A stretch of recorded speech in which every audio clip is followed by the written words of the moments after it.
Welcome to the School of Physics. I'm Stefan Hutzler. I'm one of the professors here, one of about 30 that we have, and I'd like to invite you to see some of our buildings, and I tell you a tiny bit of the history of the school. I'm standing here next to the statue that's been erected to commemorate the work of Ernest Walton, who was a professor here, but he was also a Nobel laureate. He got the Nobel Prize in 1951 together with Cockcroft for splitting the atom. The statue was designed by the artist Eilish O'Connell, and it's called Apples and Atoms. And it's called apples because I believe that Walton loved gardening and apples. And I just split one.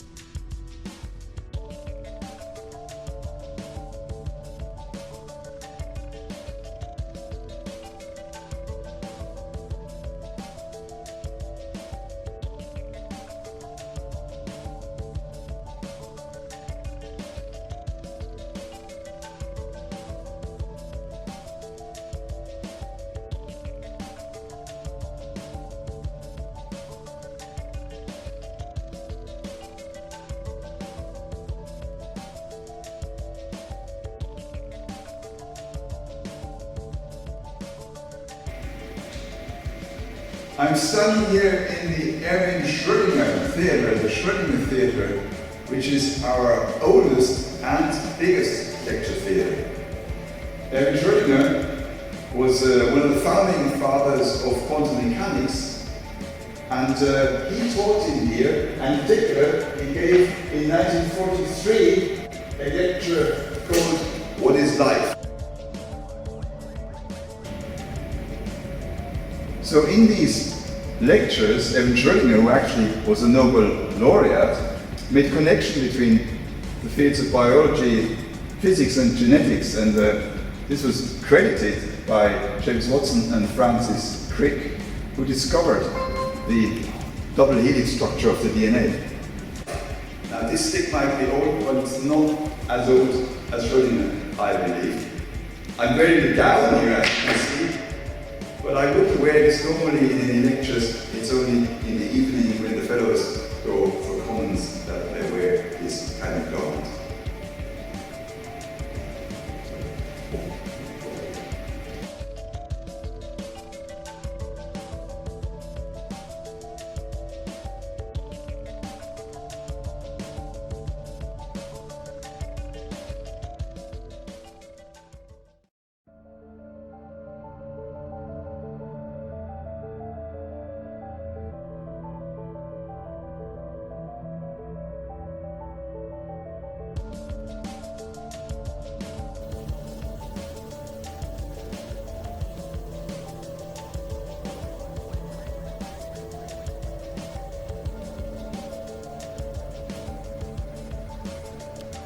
I'm standing here inside the Fitzgerald Library, a place not only used for displaying old physical apparatus, but also used to have our small group teaching.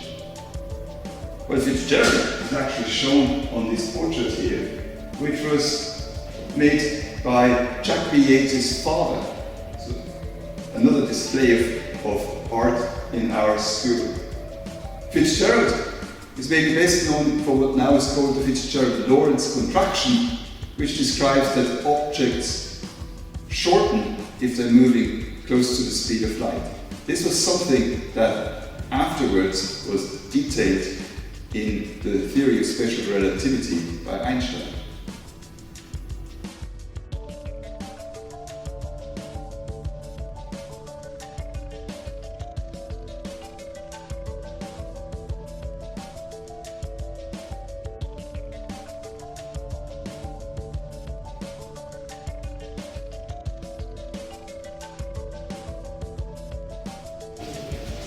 Now we're in the teaching laboratory, in the junior fresh teaching laboratory, the first year teaching lab.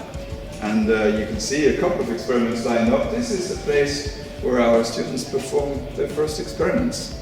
For example, measuring centrifugal forces with this setup here, experiments having to do with heat, thermal expansion, and so on and so forth.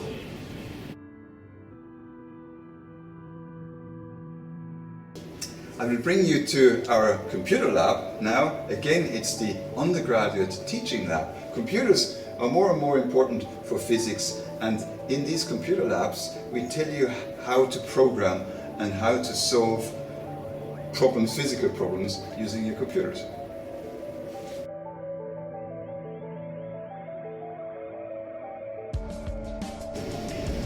This is yet another piece of art meets physics here in our School of Physics. That's the Weir-Phelan structure, the structure of an ideal foam that was discovered back in 1994. And the structure, the sculpture, was built in our workshop, again by David Krause.